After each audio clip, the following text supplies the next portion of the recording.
नमस्कार। ब्रेक के बाद आपका केकेडी न्यूज में एक बार फिर बहुत बहुत स्वागत है। कुछ खास खबरें हैं, लेकिन उससे पहले एक बड़ी खबर आ रही है। अपडेट है, नाका थाना क्षेत्र आर्यनगर में बनी अवैध बिल्डिंग के धंसने की सूचना मिलते ही मौके पर पहुंचे तत्काल एसीपी कैसरबाग प्रकाश चंद्र अग्रवाल। एसीपी कैसरबाग प्रकाश चंद्र अग्रवाल ने मौके पर पहुंचकर बिल्डिंग गिरने से पहले पहुंचकर लोगों को सुरक्षित बाहर निकाला। एएसपी कैसरबाग प्रकाश चंद्र अग्रवाल की मुस्तैदी से लोगों की जान बची। तो एसीपी कैसरबाग प्रकाश चंद्र अग्रवाल पहुंचे कैसरबाग, जहां पर उन्होंने सुरक्षित लोगों को बाहर निकाला। आर्यनगर में बनी अवैध बिल्डिंग के धंसने की सूचना जो है वो एसीपी को मिली थी, जिसके बाद में वो तुरंत ही नाका थाना पहुंचे और आर्यनगर में जो अवैध बिल्डिंग के धंसने की सूचना थी उसके बाद वो तत्काल पहुंच करके वहां पर उन्होंने बड़ी ही मुस्तैदी के साथ लोगों को बिल्डिंग से सुरक्षित बाहर निकाल लिया।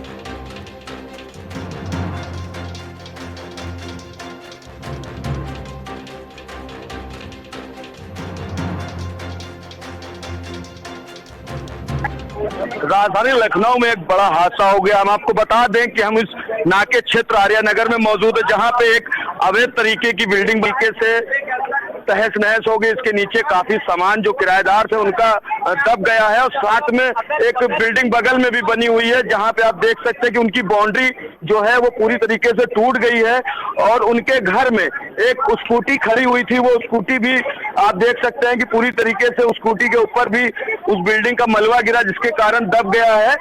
और आपको बता दें कि इस बिल्डिंग के बगल में एसी लगी थी, उनका एसी का भी नुकसान हुआ। हम बात करने की कोशिश करते हैं जो बिल्डिंग के बगल में पड़ोसी थे कि किस तरीके की बिल्डिंग कैसे गिरी और क्या कुछ उनके सामने देखने को मिला। क्या नाम है आपका? नाम प्रकाश चुके मंजीत कौर। मंजीत जी, किस तरीके से ये बिल्डिंग गिरी और कब से ये तैयार हो रही थी? एक साल से लमसम ये बन रही थी जी, एक साल से लमसम ये बन रही थी। आज सुबह हल्का सा जैसे दरार सी आना शुरू हुई, तो प्रशासन ने, अगल बगल वाले ने, सबने एक दूसरे को इतला किया कि ऐसा ना हो बिल्डिंग गिर जाए। तो फिर हल्का सा ऐसा जो पिलर थे उसमें दरार नजर आने लगी, दरार बढ़ती जा रही थी थोड़ी थोड़ी करके। उसके बाद ये हुआ, अगल बगल वालों ने, प्रशासन ने, सबने मिलकर सबको बाहर किया। हम लोग भी बाहर खड़े हो गए आगे। बस वही देखते देखते एकदम से ताश के पत्ते की तरह ढह गई। इसमें कई फैमिली भी रह रही थी, पांच लोगों की फैमिली भी रह रही थी काफी समय से। उधर थी, नीचे एक किराएदार थे, वो जो उधर से खड़े हैं वो लोग थे, मतलब सब निकल आए थे बाहर, जान का नुकसान नहीं हुआ, मगर इसमें पूरा उनका एक एक सामान दब गया है, कुछ भी निकाल नहीं पाए हैं, कुछ नहीं निकाल पाए। तो ये बिल्डिंग किसके नाम से थी, कुछ जानकारी आपको है? क्योंकि आप बगल में आपके भी पंडित जी हम लोग करे कहते ही थे, नाम हम नहीं जानते। मतलब आपका भी काफी नुकसान हुआ क्योंकि आपके सामने ही है, गाड़ी आपकी टूट गई है, एसी पूरा टूट गया है। हाँ जी, बाउंड्री आपकी टूट गई है। तो बिल्कुल आप देख सकते हैं कि यहाँ पे जो अगल बगल के लोग रहते थे उनका भी नुकसान हुआ है। और कहने का साफ तौर से यही कहना है कि यहाँ इस क्षेत्र में काफी बेसमेंट खोदा मलबा है, उसको हम लोग हटाएंगे ताकि जो है आगे किसी को भी चोट ना लगे। वैसे अभी तक कोई इशू नहीं है। बिल्डिंग सब कितनी ओनर कौन है ये वो अभी पता किया जा रहा है। एलडीए को जानकारी दे दी गई है, एलडीए भी पहुंच गया है, वो जांच करके, क्योंकि उनके दायरे में बिल्डिंग रेगुलेशन आता है, तो वो इससे आपको अलग से बिल्डिंग सर कोलैप्स हुई उस वक्त उसके अंदर कोई था, कोई आसपास था जो चोटिल हुआ हो, किसी को रेस्क्यू किया गया हो? नहीं, कुछ भी ऐसा हुआ नहीं, पहले खाली पड़ा। Primary reason sir building collapse होने का रीजन क्या है? अभी कुछ कमेंट नहीं कर पाऊंगा, वो एलडीए ही बता पाएगा। बिल्डिंग रेगुलेशन हुई थी। ठीक है, थैंक यू।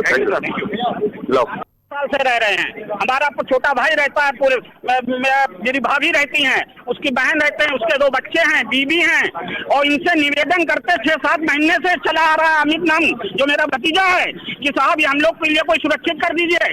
वो आदमी एक भी सुनने को तैयार नहीं, लेकिन इतना गरीब आदमी की थाने चौकी जाके रिपोर्ट करे उतनी ताकत नहीं थी उस व्यक्ति में। आज सुबह जब वो ड्यूटी जा रहा था, अपने भाइयों से बोला कि तुम लोग देखते रहना, अगर कहीं कुछ हो तो बाहर निकल जाना।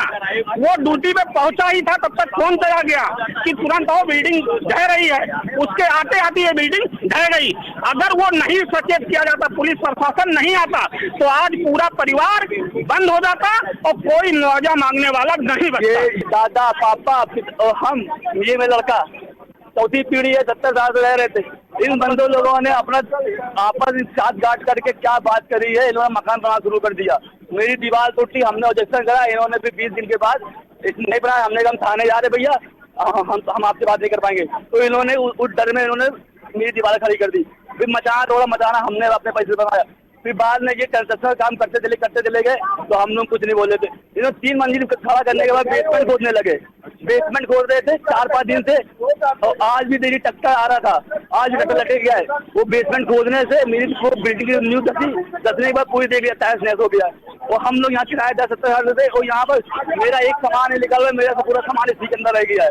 और यहाँ तक कि हमने पुलिस वालों से भी कहा था, भैया लिखा रहे, उन्होंने कहा नहीं कुछ नहीं होगा, सब हो जाएगा। अभी देखिए लोग रहते हैं 5 जने थे, 5 जने तक लोग गया। बताओ कितना नगर जो कि थाना नाका क्षेत्र में आता है, यहाँ पर एक बिल्डिंग जो है उसमें दरार आने की सूचना थी।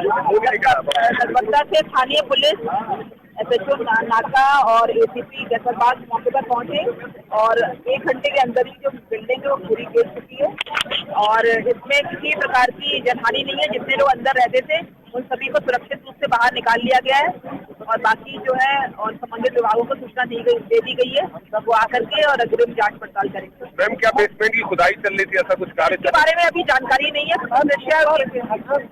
अपार्टमेंट में बेसमेंट खोदा जा रहा था, और यहाँ पे भी देखिए अभी किस कारण से घटना हुई है इसके संबंध में कोई जानकारी अभी नहीं है। बाकी अभी तो फिलहाल अपडेट ये है कि सभी को सुरक्षित निकाल लिया गया है और संबंधित विभागों को सूचना दी। मैम, इतनी बड़ी बिल्डिंग बन जाती तो क्या लोकल पुलिस में इन्वॉल्व क्या था, कुछ ऐसा? नहीं, ऐसा अभी तक कोई जानकारी नहीं है, और बाकी जो है जांच अभी इसके बारे में कोई जानकारी नहीं है। जो बेसमेंट उठ रहा था उसको लेकर के एनडीए विभाग को पता था।